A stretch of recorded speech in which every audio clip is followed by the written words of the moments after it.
김문수 고용노동부 장관 후보자 인사청문회 얘기부터 해보도록 하겠습니다. 보통 오전에는 청문회가 열리게 되면 자료 제출 요구를 하면서 자료 제출 왜 안 되느냐 서로 따지고 이건 된다 안 된다 얘기하게 되는데 오늘 오전 청문회는 김문수 후보자의 과거 발언이 대체적인 논점의 쟁점이 됐습니다. 이에 대해서 김문수 후보자 일단은 전반적으로 로우키 자세를 한껏 낮추면서 전체적인 사과는 했습니다. 신중하게 행동하겠다. 그렇죠. 본인이 생각하셔도 과거에 본인이 했던 발언들은 좀 너무 막 나간 부분들이 많이 있다라고 말씀을 드리고 지금 민주당에서는 청문회 진행하는 것 자체가 제 뭐 3차 가해 뭐 이렇게 좀 얘기를 하고 있잖아요. 예.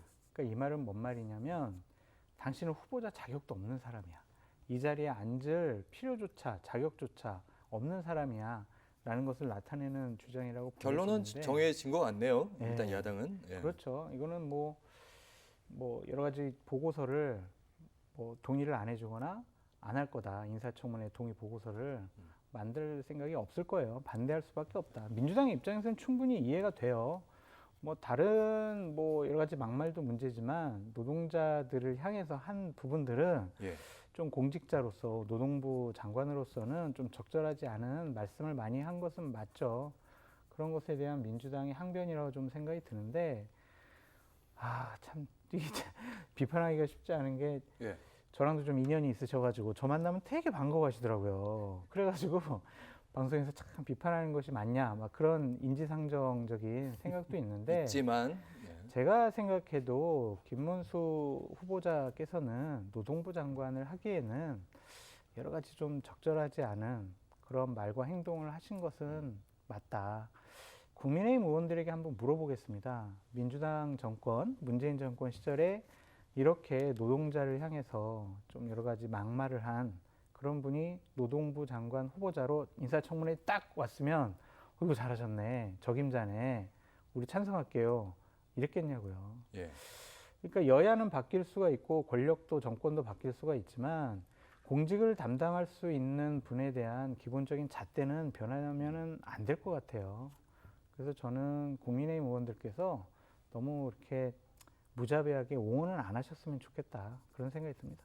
네, 일단 뭐 민주당 쪽이나 야당에선 얘기하는 거 극우적 발언뿐만 아니라 반노동에 대한 얘기를 좀 많이 하고 있는 것 같습니다. 특히 불법 파업엔 손해배상 특효약에 대해 이런 발언에 대해서 일단 반노동적이다 이런 딱지를 붙이더라고요. 어떻게 보시는지요? 네, 뭐 헌법재판소의 판결을 부정하거나 노무현 문재인 전 대통령에 대해서 정말 입에 담기 어려운 막말을 하는 거, 뭐 그거는 뭐 국무위원의 어떤 자질 이런 걸로 비판할 수 있는 부분이 충분하고 그건 더 이상 얘기하고 싶지도 않습니다, 솔직히. 그런데 만약에 다른 부서의 장관이라면 저는 또 틀린 문제라고 봐요. 그런데 노동부 장관은 이거는 노동자들을 능멸하는 거예요. 노동부 장관 후보자로 임명한 거는. 아니, 무노조, 무파업을 갖다가 찬양한 분입니다.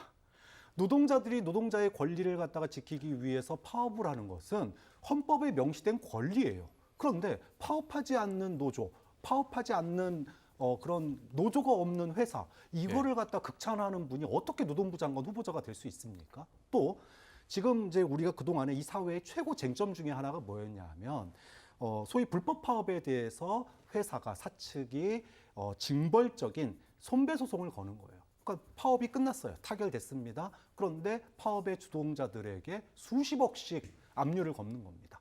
그러면은 결국 그 노동자들 어떻게 됐습니까? 자살하고 가족 흩어지고 정말 엄청난 피해를 입어왔거든요. 대표적으로 쌍용차. 그렇죠. 예. 이 원인에 대해서 대한민국에서 불법이 아닌 파업하기가 굉장히 어려운 구조예요. 특히나 하청 노동자들 또 비종교 노동자들 이런 분들은 원청하고 싸우지도 못합니다. 싸우는 순간 불법 파업이 돼요.